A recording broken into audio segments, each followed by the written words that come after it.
आज की जो हमारी क्लास रहेगी BHIE 143 पर्यावरण का इतिहास, हिस्ट्री ऑफ एनवायरनमेंट। और हम लोग इसके मोस्ट इंपॉर्टेंट क्वेश्चन को पढ़ेंगे जो कि आपकी आने वाली एग्जाम के लिए भाई मेरे बहुत ही ज्यादा इंपॉर्टेंट रहने वाला है।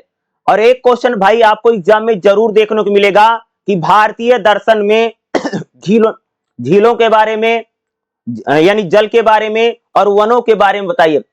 भारतीय दर्शन आप समझते हो कि भाई मेरे भारतीय दर्शन का मतलब आप आम भाषा में समझ लिए कि भाई मेरे जो हमारा हिंदू धर्म है या जो सनातन धर्म है उसमें अगर आप देखोगे तो भाई हमारे यहाँ पर झीलों का बड़ा महत्व है। आप लोगों ने देखा होगा ना कि हम लोग भाई मेरे अगर किसी तीर्थ स्थल पर जाते हैं तो वहां पर देखा होगा कि हम लोग वहां पर नहाते जरूर हैं। आप लोगों को पता होगा ना भाई, जैसे कोई अयोध्या जा रहा है, कोई काशी जा रहा है, कोई मथुरा जा रहा है, कोई हरिद्वार जा रहा है, तो वहां पर नहाने की बड़ी परंपरा है। क्योंकि भाई मेरे क्या है कि हमारे यहाँ जो भारतीय दर्शन है, यानी जो हमारे वेद हैं, पुराण है, उपनिषद है, इनमें अगर आप देखोगे तो झीलों को क्या है भाई मेरे बहुत ही पवित्र माना गया है। क्या माना गया है? झीलों को बहुत ज्यादा हमारे यहाँ पवित्र माना जाता है। जैसे अगर आप देखोगे तो हमारे यहाँ पर बाकायदा तो भाई मेरे झील की पूजा होती है। तो और जैसे मैंने आपको बताया कि अगर हम कोई तीर्थ स्थल जाते हैं, अगर आप जैसे जैसे भाई कोई अयोध्या गया है, कोई काशी गया है, कोई मथुरा गया है, तो वहां पर आप लोगों ने देखा होगा कि भाई वहां जो सरोवर होता है, जो तालाब होता है, हम लोग वहां डुबकी जरूर लगाते हैं। ये परंपरा हमारे यहाँ पर बहुत है। यही भारतीय दर्शन है, यानी इंडियन फिलोसफी में अगर हम देखेंगे तो भाई मेरे जल का बड़ा महत्व है। आप लोगों ने देखा होगा कि हमारे यहाँ पर यानी पानी नहीं बोलते, खासतौर से जब किसी के घर में पूजा पाठ होता है, आप लोगों ने देखा होगा कि हम बोलते भाई जल ले आओ। तो भारतीय दर्शन में अगर आप देखोगे तो जल का भी बड़ा महत्व है। हमारे यहाँ पर जल देवता बोला जाता है। और ये चीज बताती है कि जो भारतीय दर्शन है वो पर्यावरण को किस प्रकार से पवित्र मानता है और उसके संरक्षण की भी हम लोग क्या करते हैं, इसकी बात करते हैं। समझो? वैसे उसी प्रकार से देखोगे तो हमारे यहाँ पर भाई वनों का भी बड़ा महत्व है। अगर आप लोग देखा कि भाई हमारे यहाँ पर तो बाकायदा पीपल की पूजा होती है, बरगद की पूजा होती है। हमारे यहाँ तो आप लोगों ने देखा भाई हम लोग नीम की पूजा करते हैं, या खास तौर से आप सबके घरों में तो तुलसी का पौधा तो लगा ही होगा। तो ये बताता कि जो भारतीय दर्शन है या जो इंडियन फिलोसफी है उसमें जल का बड़ा महत्व है, उसमें झीलों का बड़ा महत्व है। और खास तौर से हमारे यहाँ भारतीय दर्शन में अगर आप देखेंगे तो भाई हमारे यहाँ पर जानवरों का भी बड़ा महत्व है। जैसे हमारे यहाँ गाय को माता मानते हैं, तो ये चीजें बताती है कि जो भारतीय दर्शन है वो किस प्रकार से पर्यावरण के प्रति कितना सजग है, कितना जागरूक है। तो जो भारतीय दर्शन है अगर आप देखोगे हमारे यहाँ पर भाई वेद है, पुराण है, गीता है, उपनिषद है, रामायण है, इनमें अगर आप देखोगे तो भाई जल का बड़ा महत्व बताया गया है कि पानी को पवित्र माना जाता है। भाई हम लोग सुबह कहीं भी जाते हैं पूजा पाठ करने तो स्नान करते हैं, बाकायदा हम लोग भगवान पर भी जल का ही अभिषेक करते हैं। तो जल का हिंदू धर्म में अगर आप देखोगे तो खास तौर से जल का भाई मेरे बहुत ही ज्यादा महत्व है। ये बताता है कि जो भारतीय सभ्यता है वो पर्यावरण के प्रति कितनी सजग है, कितनी जागरूक है। क्योंकि आपके एग्जाम में क्वेश्चन जरूर पूछेगा कि भारतीय दर्शन में जल बताओ, भारतीय दर्शन में झील बताओ, भारतीय दर्शन में वन बताओ और भारतीय दर्शन में जानवर बताओ। तो भाई अगर आप लोग देखो, जैसे मैंने बताया झीलों का बड़ा महत्व है, मैंने आपको एग्जांपल देकर बताया भाई ना कि हमारे यहाँ पर आप लोगों ने देखा होगा कि हम लोग कहीं हरिद्वार कोई जाता है तो भाई गंगा में डुबकी जरूर लगा के आ रहा है।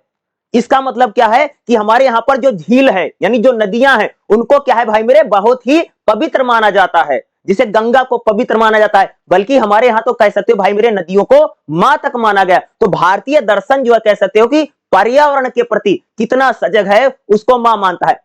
उसी प्रकार से अगर आप देखेंगे तो हमारे यहाँ वनों का भी भाई हमारे यहाँ तो वनों की पूजा होती है। बल्कि अगर आप देखेंगे तो अपने यहाँ पर देखोगे जो आदिवासी समुदाय हो वो तो बाकायदा जंगलों की पूजा करता है। उसी प्रकार से अगर वनों की अगर मैं बात करूं तो हमारे यहाँ पर जैसे मैंने बताया कि भाई बरगद में हम लोग जल चढ़ाते हैं, पीपल में हम लोग जल चढ़ाते हैं, नीम के पौधे में जल चढ़ाते हैं, तुलसी के पौधे में जल चढ़ाते हैं। ये चीजें बताती जो भारतीय दर्शन है उसमें जो वृक्ष है यानी जो पेड़ है उनका कितना महत्व है, उनका कितना इंपॉर्टेंट है। यही क्वेश्चन आपको एग्जाम में मिलेगा। क्वेश्चन यही पूछ रहा कि जो भारतीय दर्शन है उसमें भैया मेरे जल का कितना महत्व है, झील का कितना महत्व। झील मतलब सरोवर, तालाब। कई बार आप लोगों ने देखा होगा कि जैसे हम लोग किसी देवता का दर्शन करने जाते हैं तो भाई मेरे वहां पर कोई छोटा सा सरोवर होगा, कोई सा तालाब होगा, वहां पर आदमी पहले नहाता है और फिर जाकर के पूजा अर्चना करता है। तो इसका मतलब हमारे यहाँ पर जो झील है यानी पर्यावरण के प्रति कह सकते हैं कि जो भारतीय दर्शन है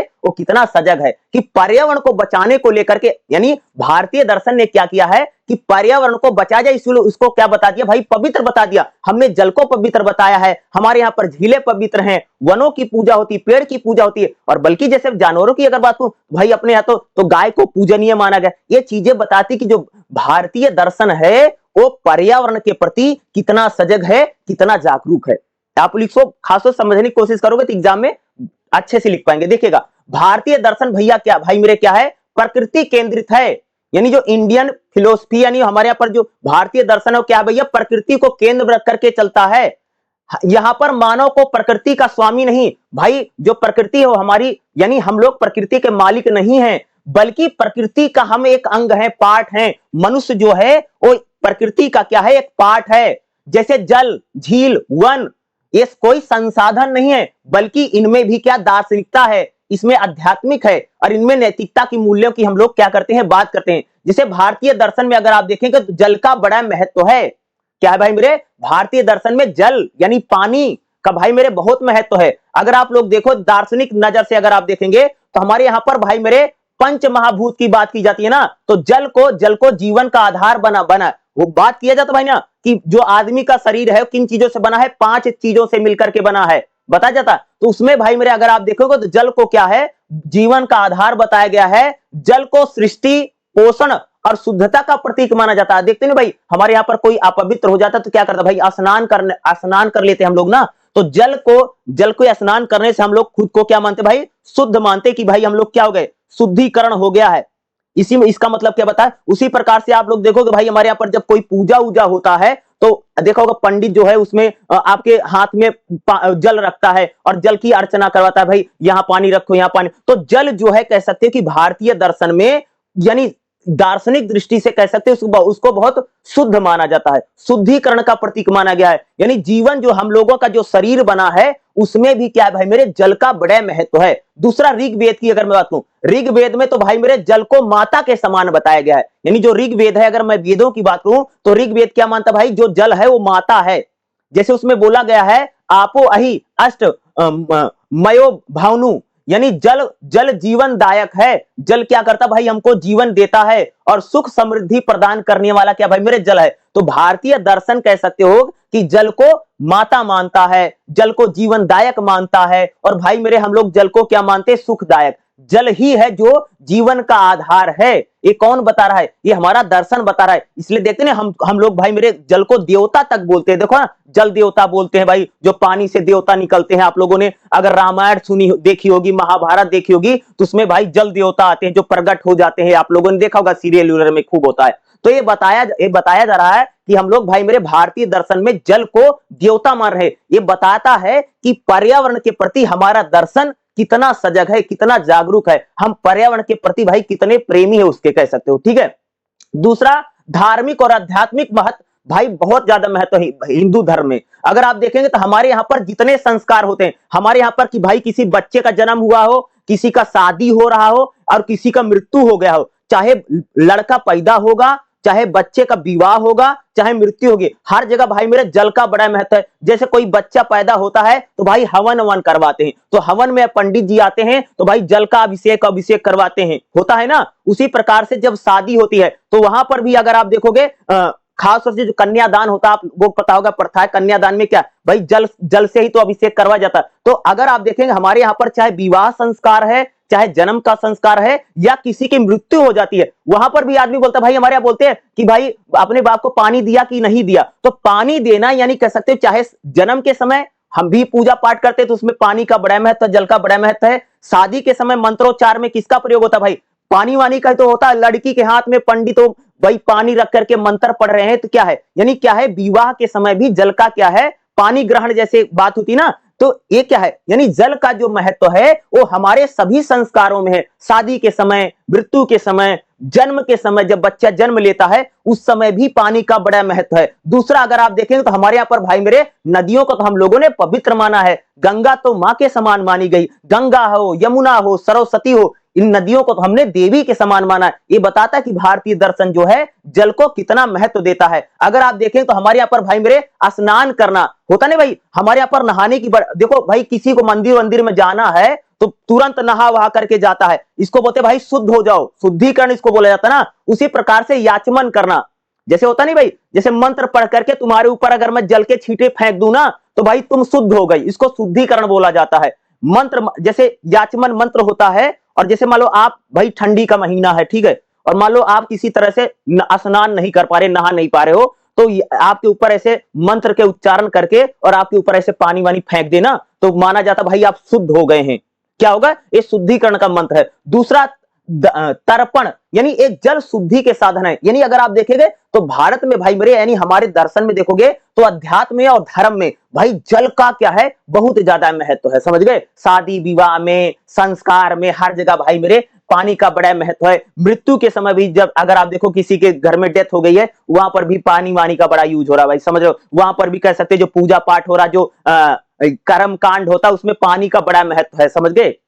दूसरा नैतिकता, अगर जल जो है भाई धर्म का संरक्षक माना गया, जल को हम लोग क्या मानते हैं कि धर्म को बचाने वाला इसको माना गया। जल का दुरुपयोग करना, भाई जो पानी को बर्बाद करता है पानी उसको बर्बाद कर देता है। दूसरी बात क्या, जल का दुरुपयोग करना पाप माना गया है, पानी नहीं बर्बाद करना, बल्कि इसको अधर्म माना जाता है कि भाई धर्म नहीं है, जो पानी बर्बाद करता पापी है, दुष्ट है और अधार्मिक आदमी माना जाता है। भाई मेरे भारतीय दर्शन क्या मानता है कि जो भाई मेरे पानी की बर्बादी करता है वो क्या है, वो पापी है, वो पाप कर रहा है। दूसरा, उसे धार्मिक नहीं माना जाता है।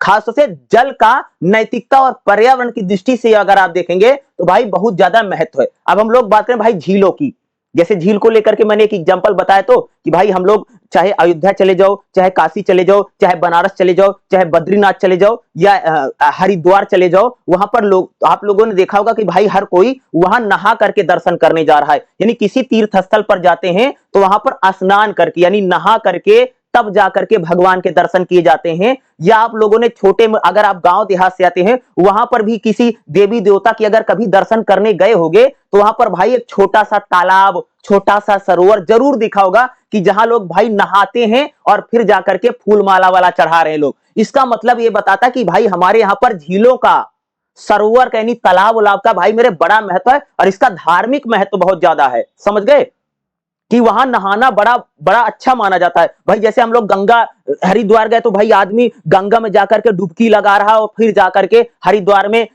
मंदिरों में फूल माला चढ़ाते हैं, ठीक है। या मथुरा जा रहे हैं या अयोध्या जा रहे हैं तो भाई नदी में वहां नहा रहे हैं। तो इसका मतलब कि भारतीय दर्शन में अगर आप देखेंगे तो भाई मेरे क्या है, झीलों का भी क्या है, बहुत ज्यादा महत्व है।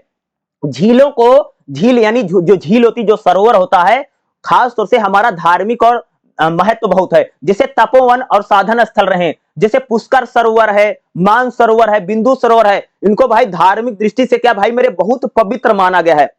अगर आप देखोगे तो हमारे यहाँ पर जो सरोवर हैं, जो तालाब हैं, जो झीलें हैं, धार्मिक तौर से अगर आप देखोगे इनको पवित्र माना जाता है। लोग भाई मेरे इसमें जाते हैं, स्नान करते हैं, डुबकी उबकी लगाते हैं, ये करते हैं ना, देखा होगा ना कि करते हैं। कौन कौन सा भाई सरोवर है, जैसे पुष्कर सरोवर है, बिंदु सरोवर है और ये सरोवर में और मान सरोवर है, यहां पर जा इसको बहुत पवित्र माना जाता है भाई, खासतौर से भारतीय दर्शन में, ठीक है जी। और यहां पर लोग जाकर के क्या करते भाई, स्नान करते यानी नहाते हैं, ठीक है। और इसको जब नहा लेता तो आदमी को लगता भाई मैं पवित्र हो गया। जैसे हम लोग जाते हैं भाई गंगा में जाकर के डुबकी लगा ले रहे हैं तो आदमी कह रहा भाई मेरा सारा पाप कट जा रहा है। तो सरोवर यानी जो तालाब, सरोवर मतलब भाई तालाब, झील, तो झीलों का भी क्या है, भारतीय दर्शन में बहुत ज्यादा महत्व है। दार्शनिक प्रतीकात्मकता भी झीलों की बहुत है। देखो झीलों को चित्त की शांति का प्रतीक माना जाता है, यानी जल तो भाई ठंडा होता है, उसी प्रकार से झील में अगर हम नहाते हैं तो भाई क्या होता है कि हमारा मन शांत होता है और हमको आत्मज्ञान होता है, ऐसा मान्यता है। सामाजिक और पर्यावरण की भूमिका भाई मेरे बहुत ज्यादा है। प्राचीन भारत में अगर आप देखोगे तो हमारे यहाँ पर भाई जल घाटी सभ्यता, नदियों के किनारे हो तो भाई हड़प्पा सिंधु घाटी की सभ्यता का विकास हुआ है ना। तो कह सकते हैं कि हमारे यहाँ पर अगर आप देखो प्राचीन काल से ही भाई मेरे झीलों का बड़ा महत्व है, उसमें जल के संचयन की बात की जाती है। और पानी, वर्षा का पानी अगर आप लोग देखोगे तो हम क्या करते हैं भाई, छोटी छोटी झीलें बना करके भाई बारिश के पानी को रोकते हैं। तो झीलों के विकास की बात करते हैं, तो झीलों का जो महत्व है वो भारतीय दर्शन में बहुत ज्यादा है। जैसे मैंने एक एग्जांपल देकर के आपको बताया ही था कि खास तौर से आप इस बात को जानते होंगे भाई ना, कि जैसे हम कहीं जाते दर्शन वर्शन करने कहीं गए हैं तो वहां पर होता भाई ना, कपड़े निकाल करके नहा लो और नहाने के फिर बाद जाकर के वो लोग फूल माला चढ़ा रहे हैं। ये चीज बताती है कि भाई जो खास तौर से जो भारतीय दर्शन है वो भाई मेरे झीलों को, तालाबों को, सरोवरों को बड़ा पवित्र मानता है। लोग भाई उसमें डुबकी लगा करके खुद को पवित्र मानते हैं, इसलिए झीलों का बड़ा महत्व है। ये पर्यावरणीय महत्व को बता रहा है। अगला, भारतीय दर्शन में भाई मेरे वनों का बड़ा महत्व है। वन मतलब भाई जंगल, पेड़, ये मान लो भाई भारतीय दर्शन में जो वन है, बहुत सारे वनों की तो पूजा हमारे यहाँ पर की गई है, ठीक है। तो भारतीय दर्शन में अगर आप देखें तो भाई वन का बड़ा महत्व है। वन जो है भाई मेरे आध्यात्मिक और दार्शनिक महत्व बहुत ज्यादा है। भारतीय दर्शन में अगर आप देखोगे तो वन जो है संस्कृति है। जैसे वनों की अगर बात करूं तो वेदों में ऋग्वेद, यजुर्वेद, सामवेद, अथर्ववेद और उपनिषद जो है 18 उपनिषदों में, पुराणों में, यहां पर कह सकते हो कि यानी वनों का बड़ा महत्व है। जैसे वनों को तप, त्याग और आत्मबोध, आप लोगों ने सुना होगा भाई पहले एक टाइम में जो ऋषि मुनि होते थे क्या करते भाई, वन में जाकर के तपस्या करते हैं ना, इसलिए बोलते हैं तपोवन। तपोवन किसको बोलते जानते हो? जो ऋषि मुनि होता था, और भाई ऋषि मुनि हमारे जाकर के जो वहां पर बैठ करके और मंत्र वंत्र पढ़ते थे, यज्ञ वज्ञ करते थे, उसको बोलते भाई तपोवन। यानी वनों का क्या है हमारे यहाँ पर भाई मेरे धार्मिक महत्व बहुत ज्यादा है। भाई आप रामायण देखोगे, महाभारत देखोगे तो उसमें जितना ऋषि मुनि है सब जाकर के जंगल में तपस्या कर रहे हैं। इसलिए जिस जंगल में ऋषि मुनि जाकर के तपस्या करते थे भाई उसको बोलते तपोवन, यानी वहां पर तप किया जाता है, तप किया जाता है, यानी वहां ऋषि मुनि जाकर के धूनी रमाते हैं, ठीक है जी। और यहां पर क्या होता है भाई, जो कोई तप करता है जंगल में जाकर के उसको आत्मज्ञान होता है, ठीक है, ठीक है। इसलिए कह सकते हैं वनों का भी बड़ा महत्व है। दूसरा, 4 आश्रम की व्यवस्था की गई है। जैसे वानप्रस्थ आश्रम, जिसे अगर आप देखोगे सबसे पहला भाई बाल्यावस्था होती है, फिर कह सकते हैं कि युवावस्था आती है, ठीक है, फिर उसके बाद कह सकते हैं शादीशुदा गृहस्थ आश्रम आता है। फिर इस प्रकार से हिंदू धर्म में अगर आप देखो जो वानप्रस्थ आश्रम है, व्यक्ति घर छोड़ करके सीधा जंगल की ओर जाता है। यह दर्शाता है कि प्रकृति के सानिध्य में जाना है। भाई पहला ब्रह्मचर्य होता है, ठीक है, बाल्यावस्था है, फिर ब्रह्मचर्य आता है, फिर कह सकते हैं शादी जिसको हम बोलते हैं कि गृहस्थ आश्रम है, और लास्ट में कहता भाई वानप्रस्थ आश्रम आता कि जब आदमी भाई कह सकते हो कि घर छोड़ करके जंगल में चला जाता है। अरे हमारे यहां माना जाता है कि अंतिम समय में, जो अंतिम समय भाई आपको जाकर के प्रकृति के शरण में जाना जरूरी है। इसलिए बताता कि भाई मेरे वनों का जो महत्व है हमारे भारतीय दर्शन में बहुत ज्यादा है। दूसरा क्या, नैतिकता और पर्यावरण की दृष्टि से भाई वनों का बहुत, जैसे अगर आप लोग देखो भाई हमारे यहाँ पर पीपल की पूजा होती है, और भाई हर कोई आदमी पीपल में जल देता ना भाई, बरगद में लोग जल देते हैं, तुलसी के पौधे में पानी लोग दे रहे हैं, तो एक तुलसी का पौधा तो भाई मेरे सबके घर में आप लोगों ने देखा होगा। ये चीज बताती, जैसे हमारे यहाँ पर वृक्षों की पूजा करते भाई, पेड़ ओड़ की पूजा खूब करते हैं हम लोग ना, जैसे पीपल में जल चढ़ाते हैं, बरगद में जल चढ़ाते हैं लोग, भाई मेरे नीम के पौधे में भी जल चढ़ाते हैं, ठीक है, और तुलसी के पौधे में हम लोग जल चढ़ाते हैं। तो इन पेड़ों को हम लोग क्या मानते भाई, पवित्र मानते ना, कि इसमें देवता का वास है, इसमें भगवान का वास है। भाई हम तुलसी को तुलसी माता कहते हैं, पीपल में बोलते भैया उसमें भगवान का वास रहता है, या लोग बोलते भैया उसमें भूत बैठा हुआ है। तो इस प्रकार की मान्यता हमारे यहाँ पर है ना, कि भाई उसमें जो लोग जल जाकर के जल चढ़ा रहा है ना। तो ये बताता कि भाई हमारे यहाँ पर जो वन है, वनों का बहुत ज्यादा महत्व है। वनों से हमें अहिंसा और सहयोग का भी सिद्धांत हमें मिलता है। और भाई हमारे यहाँ पर आप लोगों ने देखा होगा कि भाई हम लोग क्या करते हैं भाई, वनों की पूजा तक होती है, जंगल की पूजा होती है। आप सबको पता है कि हमारे देश में भाई जो आदिवासी होते हैं, आदिवासी तो जंगल में रहता है, और वो तो भाई जंगल को ही अपना जीवन मानते हैं, जंगलों की पूजा करते हैं। बल्कि भारतीय दर्शन में अगर आप देखोगे तो पेड़ों की पूजा करना, वृक्षों की पूजा करना, इसका भी एक बहुत बड़ा रहा है। और एक इसमें पॉइंट मैंने लिया नहीं, मैं बता देता हूं, एक बुक में आपके है कि भारतीय दर्शन में वन्य या वन्य जीव क्या है। भाई अगर आप देखो तो हमारे यहाँ पर जानवरों का भी भारतीय दर्शन में बहुत बड़ा महत्व है। जैसे मैंने आपको एग्जांपल बताया कि हमारे भाई गाय की पूजा की जाती है, यानी हम लोग जानवरों को भी क्या मानते हैं भाई, पूजनीय मानते हैं। जैसे गाय को माना गया, पूजनीय माना गया है, उसकी पूजा की जाती है। उसी प्रकार से अगर आप देखेंगे तो हमारे यहाँ पर जो जानवर हैं, जानवरों की भी हम लोग क्या करते हैं, बाकायदा पूजा करते हैं। उनको, उनमें भी क्या है भाई मेरे देवता का वास है। ये चीजें बताती हैं कि जो भारतीय दर्शन है वो भाई पेड़ों को, जल को, वृक्ष को, ठीक है, नदियों को, वनों को, जानवरों को, भारतीय दर्शन में क्या भाई मेरे इनका बहुत ज्यादा महत्व है। समग्र निष्कर्ष में अगर मैं बात करूं तो भारतीय दर्शन जो है वो भाई जल को मानता कि जल जो है जीवन का कारक है, जल हमें जीवन देता है और हमारे शरीर को शुद्ध करता है। झील जो है वो हमारे जीवन में शांति लाती हैं और जीवन में संतुलन यानी बैलेंस पैदा करती हैं। वन जो है वो भाई तप, साधना और नैतिकता की बात बताते हैं। और जो जानवर हैं वो कह सकते हैं कि भाई उनसे हम कनेक्टेड हैं, जैसे गाय को माता माना जाता है, इस प्रकार से कहते हैं। इस प्रकार से मैं कह सकता हूं जो भारतीय दर्शन है उसमें पर्यावरणीय नैतिकता का संदेश देता है। और खास तौर से हमारा जो दर्शन है, जो भारतीय दर्शन है, वो पेड़ों की बात करें, झीलों की बात करें, नदियों की बात करें, वनों की बात करें, उसका महत्व कह सकते हैं हम लोगों को देखने को मिलता है। तो भारतीय दर्शन में झीलों का महत्व, वनों का महत्व, ठीक है, या कह सकते हैं झीलों का महत्व, वनों का महत्व, जल का महत्व और जानवर, इस प्रकार का क्वेश्चन भाई मेरे आपको एग्जाम में देखने को मिलेगा ही मिलेगा। इस टाइप का क्वेश्चन मैंने देखा कि हर साल ये लोग पूछते हैं और लास्ट में भाई मेरे निष्कर्ष तो लिखना जरूरी है। निष्कर्ष छोड़ना नहीं होता, क्योंकि लास्ट में जैसे आपने स्टार्ट किया है तो इंट्रोडक्शन से करते हैं और फिर सारे पॉइंट लिखते हैं, लास्ट में कंक्लूजन है, निष्कर्ष तो लिखना जरूरी है ना। तो भारतीय दर्शन में जल, झील और वन और कह सकते हैं यानी प्राकृतिक संसाधन नहीं बल्कि झील, जल और जो वन होते हैं हमारे जीवन का दर्शन है, आध्यात्मिक चेतना है और नैतिक जिम्मेदारी है। यह दर्शन बताता है कि मानव और प्रकृति के बीच में एक अस्तित्व और संतुलन पर आधारित है। आज भी कह सकते हैं कि यह जो इनका जो महत्व है हमारे जीवन में लगातार बना हुआ है। इस प्रकार का क्वेश्चन एग्जाम में भाई मेरे आएगा ही आएगा, जो मैं बता रहा हूं यही आपको लिख करके आना है। देखिएगा अगला जो हमारा क्वेश्चन है भाई मेरे, औचित्य सिद्धांत को बताइए। खास तौर से औचित्य सिद्धांत आपके एग्जाम में भाई मेरे बहुत ही ज्यादा इंपॉर्टेंट रहने वाला है। औचित्य सिद्धांत का अर्थ, स्वरूप, प्रयोजन और भेद बताइए। मोस्ट इंपॉर्टेंट टॉपिक मैं करवा रहा हूं और जितने मैं टॉपिक भाई मेरे करवा रहे हैं सारे टॉपिक करके जाने हैं, कोई भी एक भी टॉपिक एग्जाम में नहीं छोड़ करके आएगा, क्योंकि ये सारे क्वेश्चन आपके एग्जाम में आने ही वाले हैं। तो देखिएगा औचित्य सिद्धांत का अर्थ क्या है। औचित्य मतलब समझते हो क्या? औचित्य शब्द से बना जिसका अर्थ क्या होता है? औचित्य मतलब होता है उपयुक्त, संगति, मर्यादित या शोभा।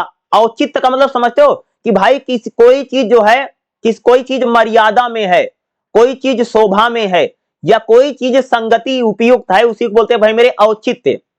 ठीक है। भारतीय काव्य शास्त्र में औचित्य का क्या अर्थ है? किसी काव्य में जो सभी तत्व हैं भाई मेरे, जो कविता होती, जो काव्य होता है उसमें कई सारे तत्व होते हैं, जैसे शब्द तत्व है, शब्द होता है, अर्थ होता है, रस होता है, अलंकार होता है, पात्र होते हैं, ठीक है, देश होता है, समय होता है। सभी अपने स्थान और प्रसंग के अनुसार उपयुक्त होना बहुत ज्यादा जरूरी है। एक भाई मेरे औचित्य सिद्धांत है।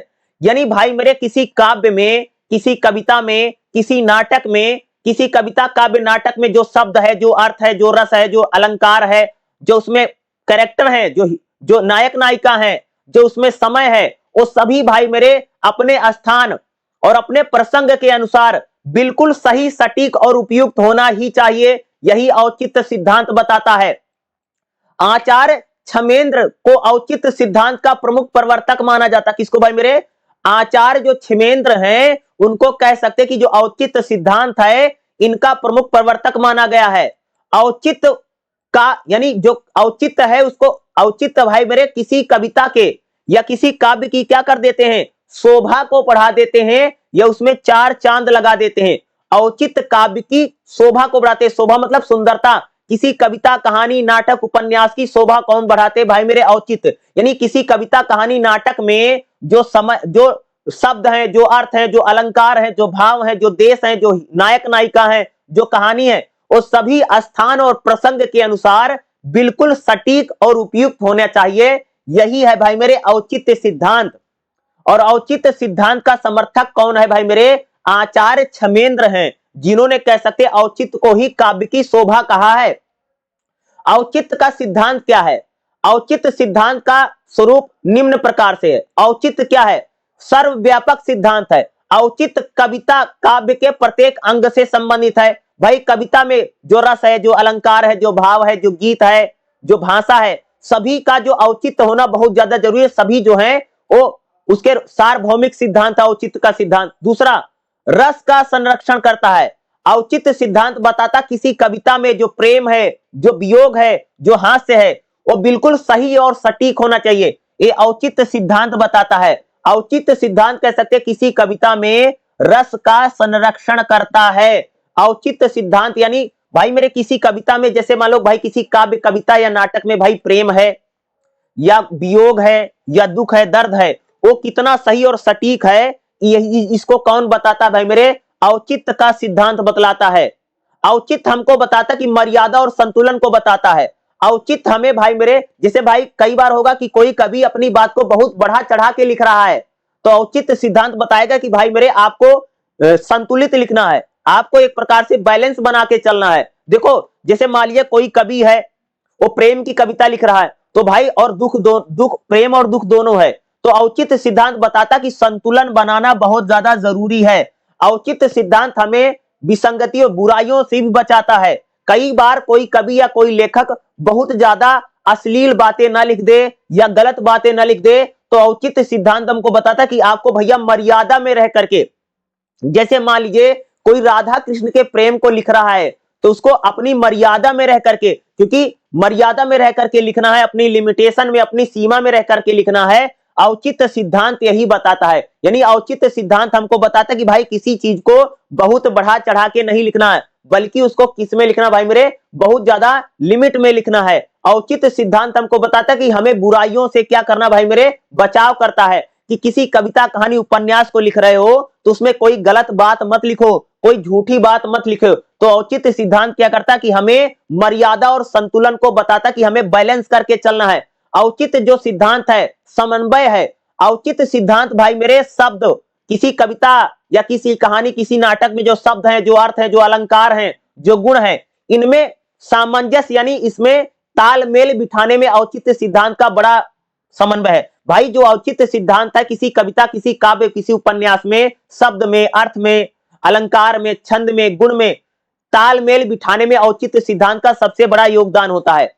औचित्य जो सिद्धांत है इसमें अनिवार्यता है। औचित्य के बिना कोई कविता, कोई काव्य, कोई रस नहीं भाई। बिना औचित्य के बिना उचित ढंग से, औचित्य मतलब समझते हैं कि भाई उचित होना चाहिए। भाई मेरे अगर आपने कोई कविता, कोई कहानी लिखी है तो समाज में प्रासंगिक हो, उचित हो, यही औचित्य का सिद्धांत बताता है। औचित्य का सिद्धांत बताता है बिना औचित्य के कोई भी कविता सही ढंग की नहीं, और उसका भाई मेरे प्रभाव भी क्या हो जाता है? बिल्कुल खत्म हो जाता, बिल्कुल न्यून हो जाता। बिना औचित्य के कोई भी काव्य या किसी भी उपन्यास की रचना नहीं की जा सकती है। औचित्य का प्रयोजन क्या? औचित्य का मुख्य उद्देश्य क्या है? औचित्य का भैया प्रमुख उद्देश्य क्या है? कविता की शोभा को बढ़ाना औचित्य का पहला उद्देश्य है। औचित्य का यानी औचित्य का जो सिद्धांत है कविता को बहुत सुंदर और स्वाभाविक बनाता है। इसका यानी कविता की शोभा बढ़ाना और कविता की सुंदरता बढ़ाना औचित्य सिद्धांत का पहला उद्देश्य है। रसानुभूति करना, भाई कविता में जो प्रेम है, जो हास्य है, जो रस है, उसको उसको उसको पढ़ने वाले, देखने वाले महसूस कर सके, इसको बढ़ाना किसका काम है? औचित्य सिद्धांत का। औचित्य सिद्धांत का काम है भैया भाव में विश्वास को लाना। जो किसी कविता कहानी में जो पात्र है, जो नायक नायिका हैं, उनके जो प्रेम है, उनके हृदय में जो प्रेम है, जो या जो कोई भाव है, उसमें पढ़ने वालों का विश्वसनीयता औचित्य का सिद्धांत है। संतोष, पाठक को बुराइयों से बचाना या पाठक को असंगतियों का अनुभव नहीं होने देना औचित्य का सिद्धांत है। औचित्य का सिद्धांत बताता किसी कविता, किसी कहानी, किसी उपन्यास को लिख रहे हैं तो उसमें भाई मेरे झूठी बातें या अपने पाठकों को मूर्ख बनाने वाली बातें, ऐसी बातें ना लिखें। जो बातें हमारे पढ़ने वालों को अच्छी लगे वही बातें लिखनी चाहिए, जो उनके हृदय में प्रेम या शांति लाए। इस प्रकार यही औचित्य का सिद्धांत बताता है। औचित्य जो है कविता का प्रभाव जो है बहुत ज्यादा बढ़ा देता है। औचित्य का सिद्धांत जो पढ़ने वाले लोग होते हैं उनके हृदय में गहराई से अगर कविता उतरे तो इसके लिए औचित्य का सिद्धांत हमें बहुत ज्यादा मदद करता है। किसी कविता का जो इंपैक्ट है, जो प्रभाव है, वो औचित्य सिद्धांत क्या करता है भाई मेरे? उसको बहुत ज्यादा बढ़ा देता है। औचित्य मतलब समझते हो भाई मेरे? औचित्य का मतलब ये भाई मेरे कि अगर मैं कोई कविता, कहानी, उपन्यास लिख रहा हूं तो भाई वो सटीक होना चाहिए, वो समाज में प्रासंगिक हो, झूठा नहीं होना चाहिए। समझ गए? जैसे मैं एक कवि हूं तो भाई मेरे, मैं एक कवि हूं तो मैंने एक कविता लिखी है, कोई कविता लिख रहा हूं, जैसे मैं महंगाई पर लिख रहा हूं, गरीबी पर लिख रहा हूं, दहेज पर लिख रहा हूं, मैं कोई नाटक लिख रहा हूं, सामाजिक समस्या पर लिख रहा हूं, धार्मिक समस्या पर, वो समस्या भाई मेरे रियल होनी चाहिए, उसका कोई ना कोई उचित होना चाहिए। ऐसा नहीं हो वो पूरी तरह से काल्पनिक है, पूरी तरह से झूठी है। औचित्य का सिद्धांत यही बताता है कि आप किसी कविता, किसी उपन्यास या किसी काव्य की रचना कर रहे हैं तो समाज में वह प्रासंगिक होना चाहिए, वह उचित होना चाहिए। अगर वह उचित नहीं है तो ना उसे कोई पढ़ेगा, ना उसे कोई सुनेगा, ना तो उसे कोई महसूस कर पाएगा। यानी बहुत ज्यादा कल्पना में बह करके आप चीजों को ना लिखें, ऐसी कोई चीज ना बताएं, ना लिखें कविता या उपन्यास में जो चीज संभव नहीं है। असंभव वाली चीज को किसी कविता उपन्यास में लिखोगे तो ये ठीक बात नहीं है। सिर्फ वही बातें लिखे जो संभव है, जो उचित है, जो इस दुनिया में हो सकती है। यही औचित्य का सिद्धांत बताता है। औचित्य के कौन कौन से भेद हैं? आचार्य छमेंद्र ने औचित्य विचार चर्चा में औचित्य के अनेक भेद बताए हैं। तो पहला औचित्य का भेद कौन सा भाई? रसो औचित्य, रस के अनुकूल भाव अलंकार का। देखो भाई, औचित्य का सिद्धांत बताता है कि आप किसी कविता में जो अलंकार है, जो भाव है या जो भाषा है, उसका सही ढंग से प्रयोग करना चाहिए। जैसे जैसे कोई करुण रस की कविता है, जैसे वियोग यानी दुख की कविता है, तो उसमें हंसी हास्य अलंकार नहीं होना चाहिए। एक बात बताओ मेरे, किसी दुख की कविता में हंसी वाली बात नहीं आनी चाहिए, और हंसी वाली बात में भैया मेरे दुख नहीं आना चाहिए। ये औचित्य का सिद्धांत बताता है, ये तो सबको पता है ना। एक बात बताइए कि आप कोई दुख की कविता लिख रहे हो, दुख की कविता में हंसी मजाक वाली बात लिखी जाएगी तो भाई ना तो हंसी भी रह जाएगी ना दुख रह जाएगा। इसलिए औचित्य का सिद्धांत बताता है कि हम जिसे हम दुख लिख रहे हैं, दर्द लिख रहे हैं, करुणा लिख रहे हैं, तो हमें हंसी मजाक उसमें नहीं जोड़ना है। भाव औचित्य क्या बताता है कि भाव औचित्य बताता है भाई मेरे, किसी कविता किसी कहानी में जो पात्र हैं, जो नायक नायिका, उनके जो भाव हैं वो बिल्कुल सही होने चाहिए। जैसे मान लो कि जैसे किसी कविता को तुमने लिख दिया, भैया मान लीजिए हीरो के बाप की डेथ हो गई है और हीरोइन जो है वो बहुत ज्यादा श्रृंगार कर रही है, सज रही धज रही है, तो इसका कोई औचित्य नहीं बनता है। क्या है? यानी जो पाठक यानी जो जो नायक नायिका है उनके मन के जो भाव हैं वो बिल्कुल सही होने चाहिए, सही समय से होने चाहिए। अब जैसे मान लीजिए भाई मेरे कि नायक जो है, नायक के पैर में खूब दर्द हो रहा है और नायिका जो है उससे करी चलो प्रेम करो, तो ये कोई उचित नहीं बनता है। ऐसे कविता कहानी नहीं चलेगी। यानी पात्रों की जो मन की भावना है उसी के अनुरूप ही आपकी कहानी भी चलनी चाहिए। यही औचित्य का सिद्धांत बताता है, समझ रहे हो। जैसे मान लीजिए कि भाई मारे नायिका यानी जो हीरोइन है, हीरोइन की मां अस्पताल में बीमार है और हीरोइन जाकर के हीरो के साथ खूब जबरदस्त प्रेम कर रही है, इसका कोई औचित्य नहीं बनता, और या घूम रही फिर रही है। यही औचित्य का सिद्धांत बताता है कि जो भाव है, जो प्रेम है, जो हास्य है, वो भाव भाई मेरे बिल्कुल सही समय और सही स्थिति के अनुरूप होने चाहिए। पात्र अनुचित, पात्र अनुचित बताता किसी कविता कहानी में जो पात्र, जो कैरेक्टर है, उनकी आयु, उनका वर्ग, उनकी बोलने की जो शैली है, जो ढंग है, तरीका है, वो बिल्कुल सही होना चाहिए। जैसे मान लो कि आपने कोई भाई मेरे नाटक लिखा, नाटक में जो बच्चे हैं वो अपने बड़ों से खूब बदतमीजी से बात कर रहे हैं, भाई इसका कोई उचित नहीं बनता, यही ये औचित्य नहीं है।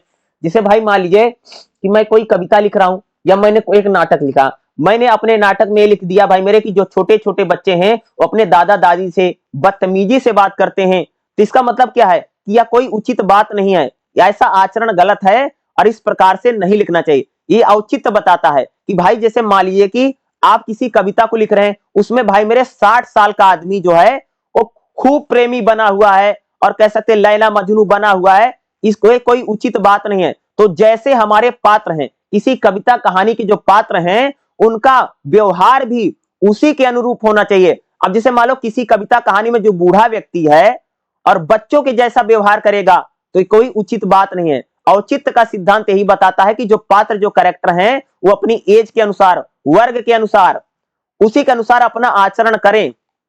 औचित्य का सिद्धांत भैया देश काल की भी बात करता है, देश काल की औचित्य की बात करता है। जैसे किसी कविता में कोई देश है या कोई समय है, उदाहरण के लिए युद्ध भूमि में प्राकृत सौंदर्य को विस्तारित अनुचित है। एक बात बताइए, मैंने आप एक कोई कविता लिख रहे हो, कविता भाई आप वीर रस की लिख रहे हो और युद्ध का वर्णन कर रहे हो, युद्ध के वर्णन में आप प्रकृति की बात नहीं ला सकते, प्रेम की बात नहीं ले सकते। यह औचित्य का सिद्धांत यही बताता है कि आप जब युद्ध भूमि का वर्णन करते हैं तो वहां प्रेम की बातें नहीं आती हैं, और जब आप प्रेम की बातें कर रहे हैं तो वहां लड़ाई, युद्ध भूमि की बातें नहीं होती हैं। औचित्य का सिद्धांत यही बताता है कि आप जो लिख रहे हो ध्यान में यह भी रखना उस समय क्या है क्या नहीं, आसपास क्या समय है, क्या देश है। यही औचित्य का सिद्धांत बताता है। औचित्य का सिद्धांत भाई क्या बताता? शब्दों औचित्य, शब्दों औचित्य हमको बताता कि किसी कविता किसी उपन्यास में जो पात्र हैं, जो जो कैरेक्टर हैं, वो भाई मेरे खास तौर से जो जिन शब्दों का प्रयोग करें वो अच्छे शब्दों का प्रयोग करना चाहिए। जिसे भाई मेरे की मान लीजिए कि एक कविता आपने लिखी, उसमें जो नायिका है बहुत ही अपने प्रेमी से बहुत ही कठोर शब्दों में बात करती है, तो इसका भाई मेरे कोई उचित बात नहीं है। शब्द औचित्य बताता है कि किसी कविता किसी उपन्यास में जो पात्र हैं वो सही शब्दों का प्रयोग करें। ठीक है, प्रेम की बात है तो प्रेम के शब्दों का प्रयोग करें, दुख की बात है तो दुख के शब्दों का प्रयोग करें। यही औचित्य का सिद्धांत बताता है कि शब्द भी उचित समय पर उचित शब्दों का प्रयोग करें। दुख के समय में कठोर शब्दों का प्रयोग न करें, प्रेम के समय में गुस्से वाले शब्दों का प्रयोग ना करें। औचित्य का सिद्धांत तो यही बता रहा भाई ना कि जो प्रसंग है, कविता में जो प्रसंग चल रहा है, जो समय चल रहा है, उस समय की जो सिचुएशन है, उस सिचुएशन के अनुसार ही हमें शब्दों का प्रयोग करना चाहिए। औचित्य का सिद्धांत बताता है। अलंकारा औचित्य, अलंकारा औचित्य बताता है कि भाई किसी कविता कहानी में जो अलंकार का प्रयोग करते हैं, जैसे उसमें सिचुएशन है, अगर वीरता की बात है तो हमें वीर रस के अलंकारों का प्रयोग करना चाहिए। यानी अलंकार औचित्य बताता है किसी कविता कहानी में जैसी स्थिति है उसी स्थिति के अनुसार अलंकारों का प्रयोग करना चाहिए। औचित्य का सिद्धांत बताता है। रीति गुण औचित्य, भाई रीति और गुण औचित्य बताता किसी कविता किसी कहानी का जो गुण है, जो रीति है, उसी के अनुसार हमें उसका प्रयोग करना चाहिए। जैसे वीर रस में, वीर रस की कविता में अगर आप देखोगे तो प्रेम रस को नहीं मिलाना चाहिए, और प्रेम रस की कविता में भैया मेरे वीर रस को नहीं मिलाना चाहिए। ये औचित्य का सिद्धांत बताता है। भाई ये ध्यान में रखना बहुत ज्यादा जरूरी है। भाई मान लो कि अगर हम लोग राधा कृष्ण के प्रेम की बात कर रहे हैं और राधा कृष्ण के प्रेम में अगर हम युद्ध का बीच में युद्ध का वर्णन करने लग जाएंगे तो वे भाई कोई उचित बात नहीं है। यही औचित्य का सिद्धांत है। औचित्य का सिद्धांत बताता है कि कोई भी चीज कितनी उचित है, कितनी प्रासंगिक है और कितनी बेहतर है। हर चीज उचित होना चाहिए, सही समय, सही टाइम और सही यानी जैसी स्थिति है उसी प्रकार की भाषा होनी चाहिए, उसी प्रकार के भाव होने चाहिए, उसी प्रकार की बातें होनी चाहिए। जैसी सिचुएशन है उस सिचुएशन या स्थिति के अनुसार न तो भाषा है, न तो भाव, न तो अलंकार है। औचित्य का सिद्धांत बताता भाई सारी चीजें बिल्कुल सटीक होनी चाहिए, उचित होनी चाहिए। ठीक है, औचित्य का सिद्धांत जो है भाई ने कविता की मर्यादा को बनाए में रखने में औचित्य का सिद्धांत है। आचार्य क्षमेंद्र ने औचित्य सिद्धांत को कविता का प्राण माना है। यह सिद्धांत बताता है कि किसी कविता में जो रस है, जो भाव है, जो पात्र हैं, जो भाषा, जो शैली है, ये सारी चीजें भाई मेरे बहुत ज्यादा संतुलित, बैलेंस होनी चाहिए। किसी कविता के भाव, रस, पात्र, भाषा, शैली सभी का बैलेंस होना बहुत जरूरी है। बिना औचित्य की किसी कविता को श्रेष्ठ कविता या अच्छी कविता या अच्छा उपन्यास नहीं कहा जा सकता है। यानी बिना उचित औचित्य के कोई भी काव्य या कोई भी कहानी या कोई भी उपन्यास श्रेष्ठ उपन्यास या श्रेष्ठ कविता या श्रेष्ठ काव्य नहीं बन सकता है। इस प्रकार औचित्य का सिद्धांत बताता है। औचित्य का सिद्धांत बताते कि भाई कोई भी कविता, कोई भी कहानी या कोई भी जो उपन्यास है वो बिल्कुल सही और सटीक होना बहुत ज्यादा जरूरी है। वो तथ्यात्मक हो और समय के अनुसार और टाइम के अनुसार, सिचुएशन के अनुसार उसमें पात्र, शब्द, कैरेक्टर, भाषा सभी सही होनी चाहिए। यही है भाई मेरे औचित्य का सिद्धांत। और एक बात याद रखिएगा, जितना मैंने पढ़ाया है इतना जरूर करके जाइएगा। इसी में से भाई मेरे बहुत सारे क्वेश्चन आपको एग्जाम में देखने को मिलेगा ही मिलेगा। जो जो मैं बता रहा हूं इतना जरूर करके जाइएगा। जितने मैंने क्वेश्चन कराए हैं मैं दावे के साथ कह सकता हूं इतने क्वेश्चन करके जाइएगा भाई मेरे। एग्जाम में 10 क्वेश्चन आएगा और 5 क्वेश्चन आप आराम से लिख जरूर पाएंगे। जो मैंने क्लास कर रखी पूरी क्लास करके जाइएगा और इतने में ही आपका क्या हो जाएगा भाई मेरे, एग्जाम पास हो जाएगा। ठीक है, ओके। देखिएगा अगला जो हमारा क्वेश्चन रहेगा, पारिस्थितिक नारीवाद के सैद्धांतिक पहलू के बारे में बात करेंगे। और भाई मेरे पारिस्थितिक नारीवाद को लेकर के बहुत बार एग्जाम में इन लोगों ने क्वेश्चन भर भर के पूछा है। ठीक है, पारिस्थितिक नारीवाद आखिर है क्या, इसकी बात करेंगे। ठीक है, क्योंकि ये टॉपिक जो है एग्जाम में बहुत बार आया है और बहुत बार पूछा भी गया। देखिएगा, पारिस्थितिक नारीवाद एक समकालीन दार्शनिक और सामाजिक सिद्धांत, यानी जो पारिस्थितिक नारीवाद एक प्रकार का दर्शन है। और कैसा दर्शन है? सामाजिक सिद्धांत है जो पर्यावरणीय संकट और स्त्री दमन के गहरे संबंध को उजागर करता है। देखो ये भाई पारिस्थितिक नारीवाद बताता है कि भाई मेरे जिस प्रकार से महिलाओं का शोषण व दमन होता है उसी जिस प्रकार से महिलाओं का शोषण दमन होता है भाई मेरे, उसी प्रकार से पर्यावरण का भी शोषण दमन होता है। यानी भाई मेरे महिला के शोषण दमन को हम लोगों ने क्या कर दिया है, पर्यावरण के संकट से ले जाकर के जोड़ दिया है। इसी को बोलते हैं भाई पारिस्थितिक नारीवाद। ठीक है, यह मानता है कि जिस प्रकार प्रकृति का शोषण किया गया है उसी प्रकार से पितृत्मक व्यवस्था ने स्त्री, यानी भाई पारिस्थितिक नारीवादियों ने क्या बताया कि भाई जिस प्रकार से प्रकृति का शोषण किया जाता है, भाई जंगल को काटा जाता है, पेड़ पौधों का नुकसान हो रहा है, पर्यावरण को हानि पहुंचे, जिस प्रकार से प्रकृति का शोषण किया जाता है उसी प्रकार से पुरुषों ने भैया मेरे महिलाओं का भी शोषण किया है। यानी महिलाओं के शोषण को प्रकृति इन्वायरमेंट के शोषण से जाकर के कनेक्ट कर दिया, यही पारिस्थितिक नारीवाद है। समझ रहे हो क्या बोला मैं?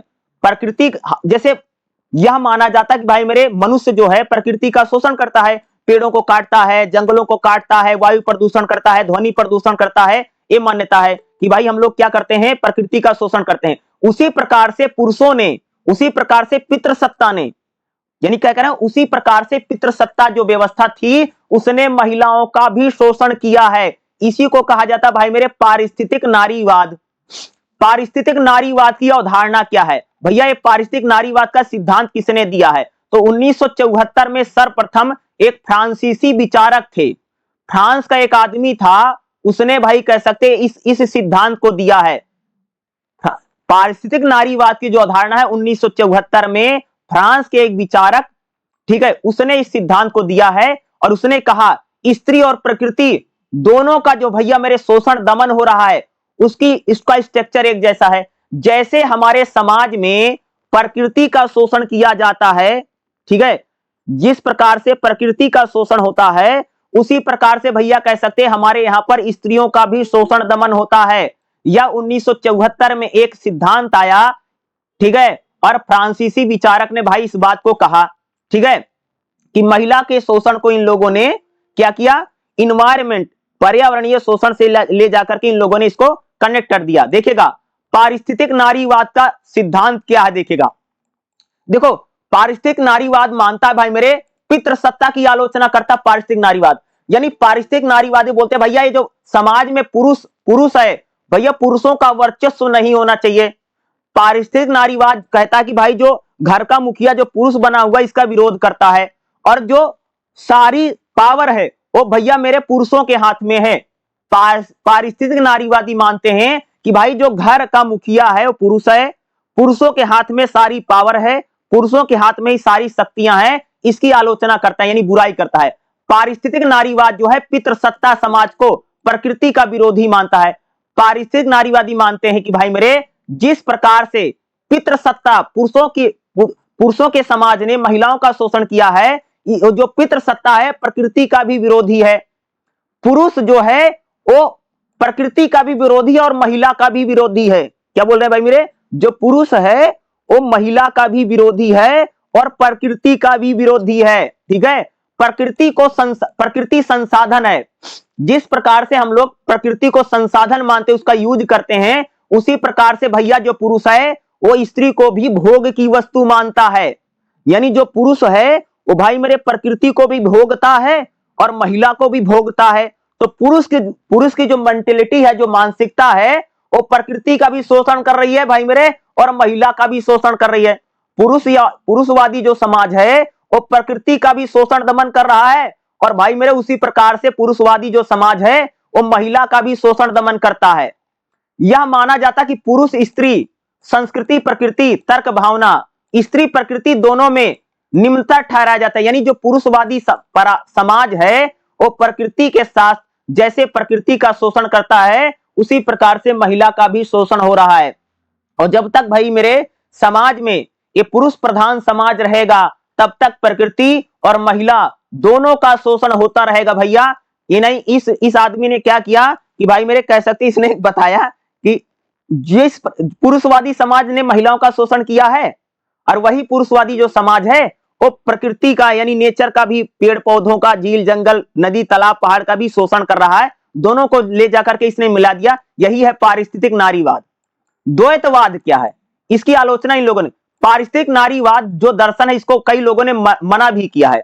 बहुत सारे ऐसे विचारक थे, उन लोगों ने कहा कि जिस प्रकार से देखो पारिस्थितिक नारीवाद का कई लोगों ने इसकी आलोचना की है, इसके विरोध भी किया है। विरोध कैसे किया देखिएगा, जैसे द्वैतवाद क्या है, जैसे भाई एक विचार आया फ्रांस से 1974 में एक आदमी ने विचार दिया है कि भाई पुरुषवादी जो समाज है वो महिला का भी शोषण करता है, प्रकृति का भी शोषण करता है। जिस प्रकार से हमारे समाज में महिलाओं को शोषण हुआ है, पुरुषों ने किया है, उसी प्रकार से पुरुषों ने प्रकृति का शोषण किया है।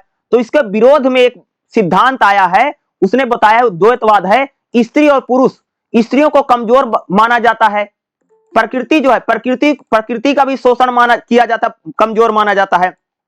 यह भावना कि भाई प्रकृति भी कमजोर है और स्त्रियां भी कमजोर हैं, इसलिए जो पुरुष है वो दोनों का शोषण व दमन कर रहा है। यही क्या है भाई मेरे पारिस्थितिक नारीवाद है। यह सिद्धांत कहता है, दमन को वैध बताता है कि भाई दोनों का दमन हो रहा है, प्रकृति का और महिला का जो शोषण दमन है वो पुरुषवादी समाज में चलता रहता है और यह वैध बन गया है। पूंजीवाद और उद्योग धंधों की आलोचना की गई है। पूंजीवादी व्यवस्था जो है वो खाली लाभ की बात करती है। आप सबको पता है ना भाई, जो पूंजीवाद है, जो पैसा कमाने वाले लोग हैं वो सिर्फ पैसे की बात करते हैं भाई मेरे, उनको पर्यावरण से, उनको इन्वायरमेंट से, उनको ध्वनि प्रदूषण से, वायु प्रदूषण से कोई लेना देना नहीं, खासतौर से पूंजीवाद का। पूंजीवादी जो समाज है या पूंजीवादी जो विचारधारा है वो सिर्फ मनी के पीछे जाती है। पूंजीवाद किसकी बात करता है? भोग की बात करता है और लाभ की बात करता है। प्राकृतिक संसाधनों का दोहन कौन करता है? पूंजीवाद करता है। और स्त्रियों का शोषण दमन कौन करता है? पूंजीवाद करता है। यानी वंदना शिव एक इतिहासकार है, वो मानती है कि विकास की अवधारणा स्त्री और प्रकृति दोनों के विरुद्ध है। यानी इनका मानना क्या है कि भाई जिस डेवलपमेंट यानी जो विकास है वो प्रकृति का भी शोषण करता है, महिला का भी शोषण करता है। यानी जैसे जैसे विकास होता है उसी प्रकार से भाई ये पेड़ पौधे कटते चले जाते, प्रकृति का दोहन होता है। और जो विकास यानी जो डेवलपमेंट है वो महिला के भी विरोध में है और प्रकृति के भी विरोध में कौन है?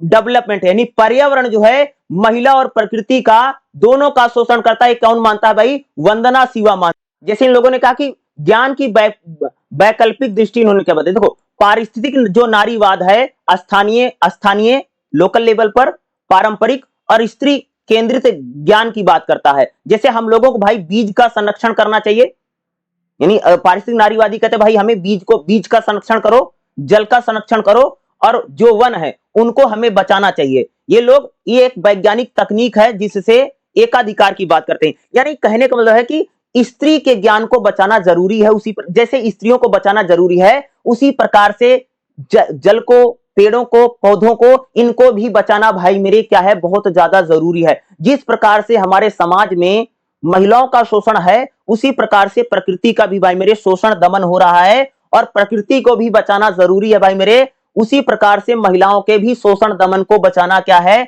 बहुत ज्यादा जरूरी है। इसी बात को कह सकते पारिस्थितिक नारीवादी कह रहे हैं। देखभाल और अस्तित्व की नैतिकता। पारिस्थितिक नारीवादी मानते हैं कि भाई मेरे प्रकृति की भी केयर करने की जरूरत है और महिला की भी भाई केयर करने की जरूरत है। क्या बोला? पारिस्थितिक नारीवादियों ने माना है कि देखभाल को दोनों की जरूरत है, यानी प्रकृति को भी सहयोग करना चाहिए, महिला को भी सहयोग करना चाहिए। दोनों के प्रति हमें करुणा प्रेम होना चाहिए।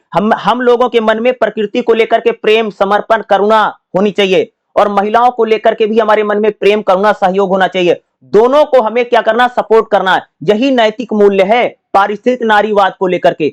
पारिस्थितिक नारीवाद क्या मानता है? इसकी प्रमुख धारणा क्या है? देखो पारिस्थितिक नारीवादी जो है वो सांस्कृतिक पारिस्थितिक नारीवाद मानता है कि स्त्री और प्रकृति के बीच में बहुत गहरा संबंध है। लोग मानते हैं कि भाई जो पारिस्थितिक नारीवाद है वो मानता है कि जो प्रकृति है और जो महिलाएं हैं उन दोनों के बीच में क्या भैया? भावनात्मक संबंध है और जैविक संबंध है। मातृत्व और पोषण दोनों में है। भाई महिलाएं भी तो एक प्रकार से मां है, वो भी तो जन्म देती हैं और प्रकृति में तो प्रकृति भी हमारे लिए मां है, तो दोनों मां के समान है। प्रकृति भी मां है और महिलाएं भी मां है। यानी क्या है कि स्त्री और प्रकृति में दोनों में संबंध है।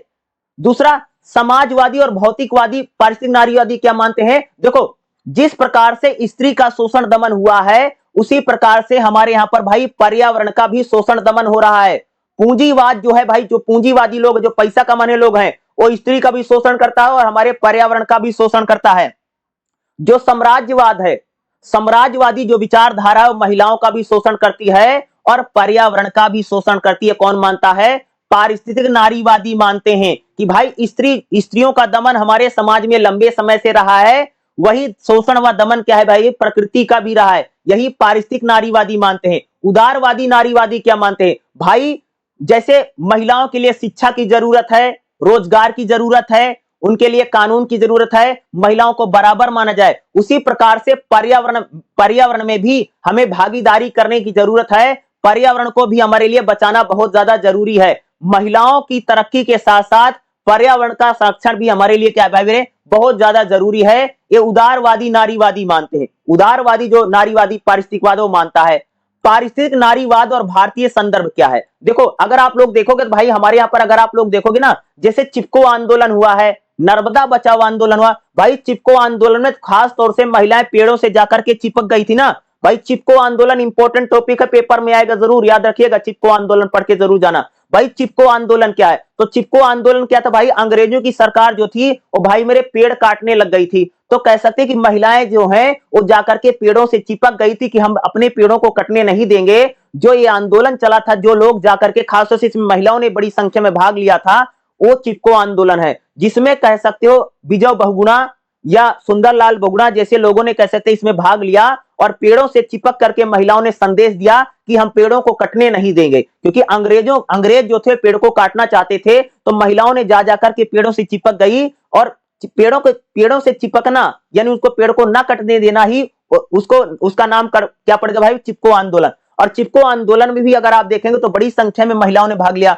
दूसरा भाई मेरे नर्मदा बचाओ आंदोलन, ठीक है, नर्मदा बचाओ आंदोलन की बात करें, वो भी खास तौर से इस आंदोलन पर्यावरण आंदोलन है जिसमें महिलाओं ने बड़ी संख्या में कह सकते हो भाग लिया है, ठीक है। तो नर्मदा बचाओ आंदोलन हो या पर्यावरण का चिपको आंदोलन है, इसमें भारतीय महिलाओं की जो भूमिका है वो बहुत ज्यादा रही। भारतीय दर्शन में अगर आप देखोगे तो हम लोग प्रकृति को मां मानते हैं, ये आप सबको पता है कि हम धरती को मां मानते हैं, प्रकृति को मां मानते हैं, और कह सकते हैं कि भारतीय दर्शन यह मानता है कि प्रकृति मां के समान है और भूमि हमारी मां के समान है। तो आप लोग कह सकते हैं कि ये मान्यता बन गई है कि भाई जिस प्रकार से हमारे समाज में महिलाओं का शोषण व दमन रहा है लंबे समय से, उसी प्रकार से यही जो समाज है महिलाओं के शोषण दमन सेम ही रहा है। इसलिए कह सकते हैं कि एक ऐसा विचार आया 1974 में, एक सिद्धांत दिया गया है पारिस्थितिक नारीवाद। यानी ये लोग मानते हैं कि जो पुरुषवादी समाज था जिसने महिलाओं का शोषण किया है, वही पुरुषवादी जो समाज है वो प्रकृति का भी शोषण हो रहा है। यानी इन लोगों ने कह सकते भाई मेरे महिला के शोषण को ले जाकर के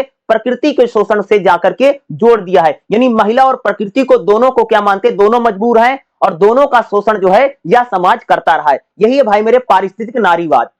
निष्कर्ष कैसे लिखोगे, पारिस्थितिक नारीवाद जो है वो एक प्रकार का सिद्धांत है जो मानता है कि पर्यावरण संकट में है, उसी प्रकार से भैया महिला भी हमारे यहां पर संकट में है, ठीक है। जिस प्रकार से स्त्रियों का शोषण दमन होता है, उसी प्रकार से प्रकृति का भी शोषण दमन होता है। स्त्रियों को भी आजादी चाहिए और पर्यावरण को भी हमारे लिए बचाना बहुत ज्यादा जरूरी है। और प्रकृति और कह सकते स्त्री को एक समान यहां पर माना जा रहा है कि दोनों के साथ ही हमारे समाज में अन्याय होता है। यही मानता भाई पारिस्थितिक नारीवाद है। और पारिस्थितिक नारीवाद को लेकर के मैं कह सकता हूं कि आपके एग्जाम में क्वेश्चन 100% आएगा, और आएगा जो तो भाई मेरे आपको ये जरूर लिख करके आना ही आना है जो मैं आपको बता रहा हूं, ठीक है। चलिए अगला चैप्टर देखते हैं, अगला क्वेश्चन बताता हूं, ठीक है, ओके।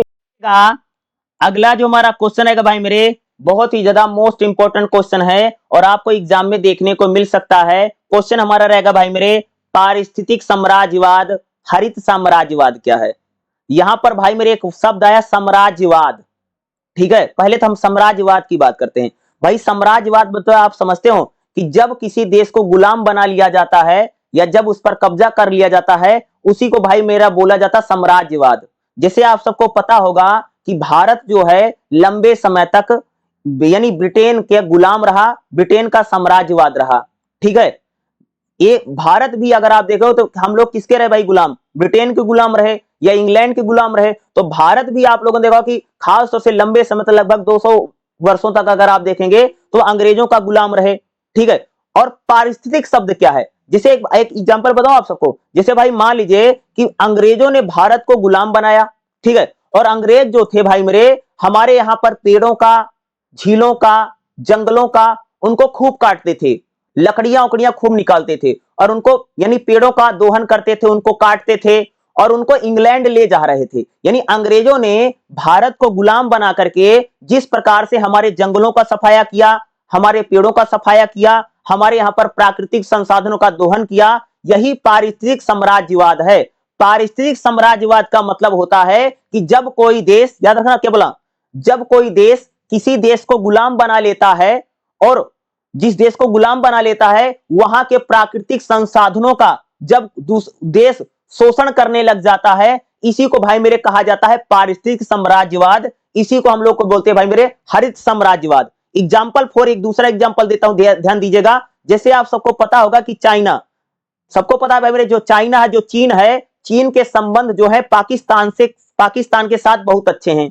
और आप सबको पता होगा कि जो चाइना है उसने अपने यहां पर सारे प्राकृतिक संसाधनों का भैया शोषण कर लिया है। चीन में कोई बहुत ज्यादा पर्यावरण बचा नहीं है। झील, झरना, नदी, तालाब, पहाड़, पेड़ और का भैया चाइना ने क्या कर लिया, पूरी तरह से शोषण व दमन कर लिया है। अब चीन जो है कह सकते हो कि पाकिस्तान के साथ दोस्ती बना करके, पाकिस्तान को मदद करके, एक प्रकार से पाकिस्तान में जो संसाधन है, पाकिस्तान में जो झीलें हैं, नदियां हैं, पेड़ हैं, पहाड़ है, जंगल है, उनका शोषण दमन कौन कर रहा है, चाइना कर रहा है। यानी आप इसको कह सकते हैं कि जब कोई देश दूसरे देश को गुलाम बना करके वहां के प्राकृतिक संसाधन, पेड़ पौधे, झील, नदी, तालाब, पहाड़, पर्वत, इनका जब अपने लिए यूज करने लग जाए, उनका शोषण करने लग जाए, वही होता भाई मेरे पारिस्थितिक साम्राज्यवाद है। जिस प्रकार से अंग्रेजों ने भारत को गुलाम बना करके लंबे समय तक हमारे यहां पर प्राकृतिक संसाधन, पेड़ पौधों और झीलों को जो नुकसान पहुंचाया है, वही होता भाई मेरे हरित साम्राज्यवाद। उसी को कहा जाता भाई मेरे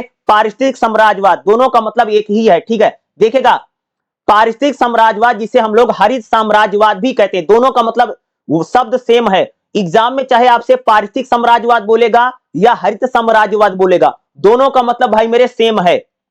एक समकालीन अवधारणा है। यह हरित साम्राज्यवाद या पारिस्थितिक साम्राज्यवाद कहता है कि किस प्रकार जो विकसित राष्ट्र होते हैं, जो डेवलप कंट्री होती है, वो क्या करती हैं, वो बहुत सारी संस्थाएं बनाती हैं पर्यावरण संरक्षण के नाम पर। और भाई मेरे जो विकासशील देश होते हैं उन पर कंट्रोल करके वहां के पर्यावरण का जो शोषण दमन करती है, वो होता भाई मेरे पारिस्थितिक साम्राज्यवाद।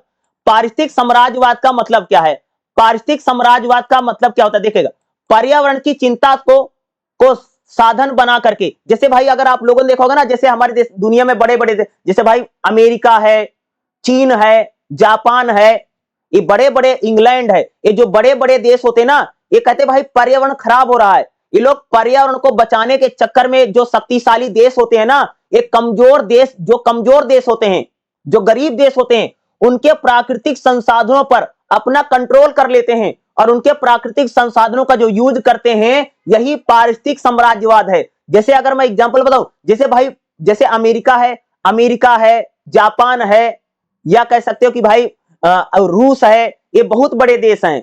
ये देश क्या बोलते हैं भाई, पर्यावरण खराब हो रहा, इन्वायरमेंट खराब हो रहा, और ये लोग पर्यावरण बचाने के नाम पर, जो ऐसे देश हैं जो गरीब हैं, जिनके यहाँ पर पेड़ पौधे बहुत ज्यादा हैं, ऐसे देशों पर ये लोग पर्यावरण के नाम पर कह सकते ढोंग करके वहां के संसाधनों का ये लोग यूज करते हैं। यही है भाई मेरे पारिस्थितिक साम्राज्यवाद।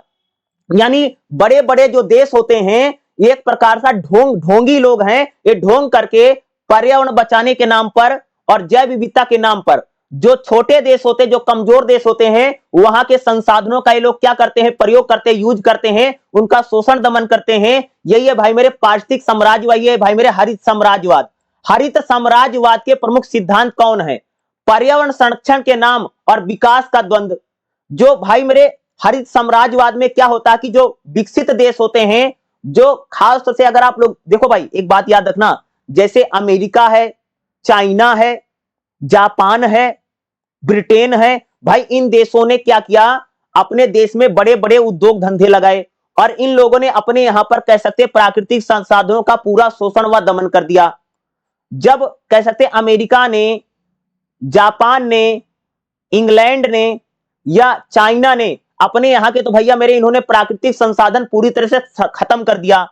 अब पूरी दुनिया में पर्यावरण की समस्या है, तो ये लोग दादा बन करके, ये लोग मुखिया बन करके कहते हैं कि हम लोग पर्यावरण को बचाएंगे। और इसके नाम पर ये लोग जो दूसरे गरीब देश हैं, जिनके यहाँ पर प्राकृतिक संसाधन है, उन देशों के प्राकृतिक संसाधनों का शोषण व दमन करते हैं। खास तौर से चलता है भाई अमेरिका, इंग्लैंड, इन लोगों ने अपने यहाँ पर पूरी इन्वायरमेंट को तहस नहस कर दिया, खत्म कर दिया। अब ये बड़े बड़े जो देश होते हैं ना, ये ढोंगी बनते हैं, और इन्होंने भाई मेरे कर लिया, बड़ी बड़ी संस्थाएं बना ली है और कहते हैं कि हम लोग पर्यावरण को बचाएंगे। और पर्यावरण ये लोग बचाने के नाम पर क्या करते हैं, जो कमजोर देश होते हैं, जो गरीब देश होते हैं, उनके यहाँ के पर्यावरण को ये लोग अपने फायदे के लिए उनका यूज करते हैं, उनको नुकसान पहुंचाते हैं। ये हरित साम्राज्यवाद है। यानी हरित साम्राज्यवाद एक प्रकार का ढोंग है, दिखावा है, परपंच है। ये लोग पर्यावरण के नाम पर, विकास के नाम पर, यानी जो हरित साम्राज्यवाद में अगर आप लोग देखोगे तो यहां पर्यावरण बचाने के नाम पर अगर आप लोग देखोगे, या विकास के नाम पर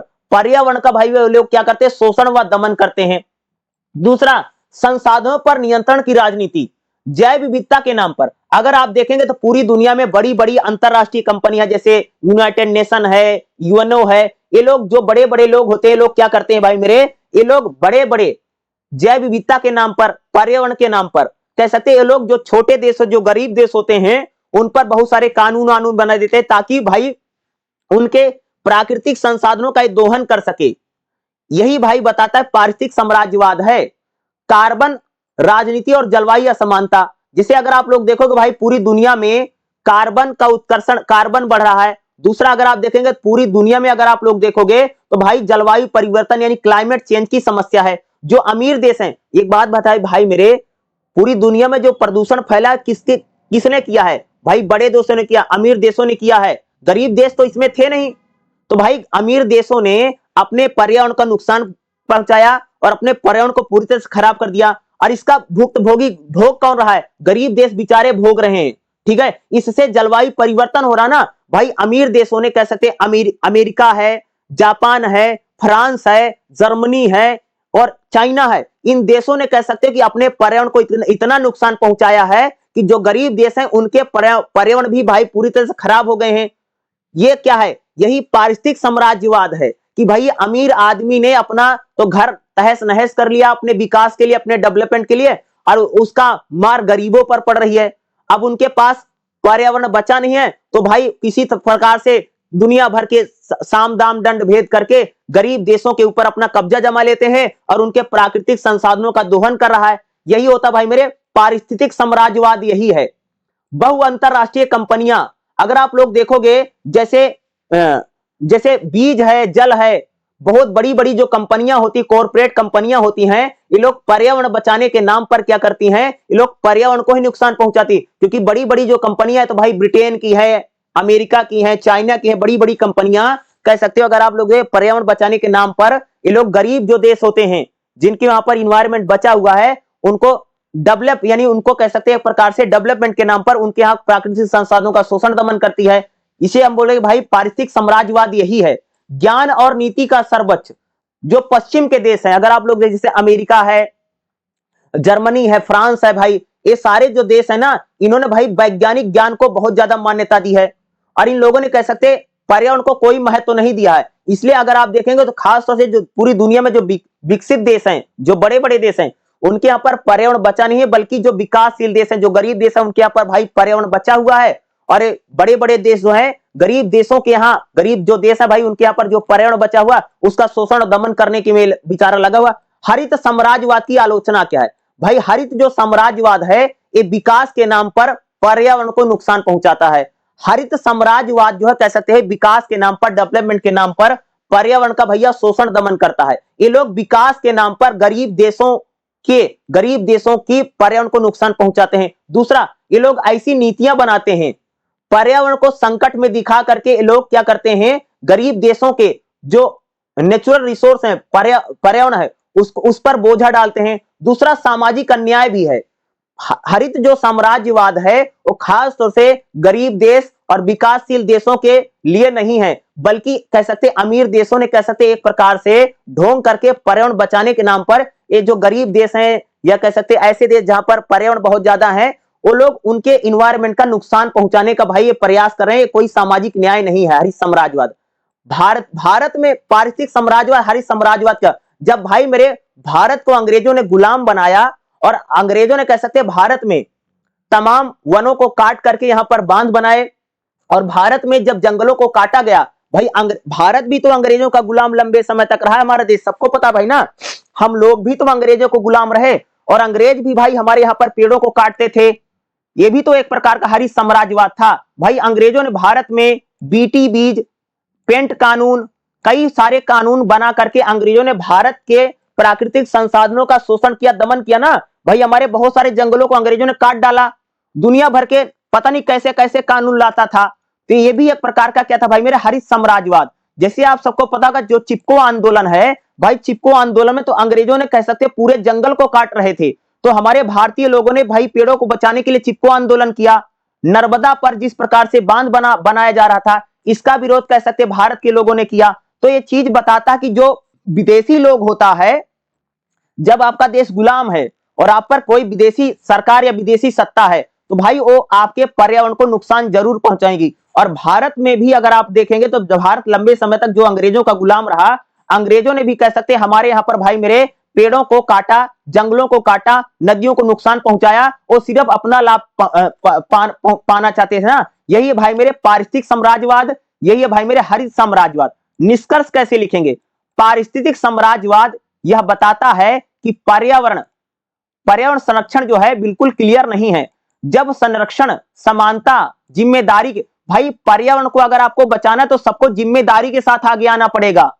ये नहीं कि अमीर आदमी और बड़े देश आकर के दादा बन करके और सबको कानून सिखाएंगे कि हम पर्यावरण को बचाएंगे, बल्कि पर्यावरण को बचाने में सबकी समान जिम्मेदारी होनी चाहिए। अगर भाई पर्यावरण को बचाने में सभी लोग समान और बराबर नहीं है, तो भाई जो बड़े देश होंगे, अमीर देश होंगे, वो गरीब देश जो हैं, जो कमजोर देश हैं, उन पर हावी हो जाएंगे और उनके प्राकृतिक संसाधनों का भैया शोषण व दमन कर लेंगे। यही है भाई मेरे हरित साम्राज्यवाद, यही है भाई मेरे पारिस्थितिक साम्राज्यवाद। तो हरित साम्राज्यवाद और पारिस्थितिक साम्राज्यवाद जैसे क्वेश्चन आपको एग्जाम में देखने को मिलेगा ही मिलेगा। अरे बहुत ही ज्यादा इंपॉर्टेंट टॉपिक है, आता ही आता है भाई मेरे। अगला जो हमारा क्वेश्चन क्या रहेगा, हरित शांति आंदोलन, ग्रीन पीस मूवमेंट।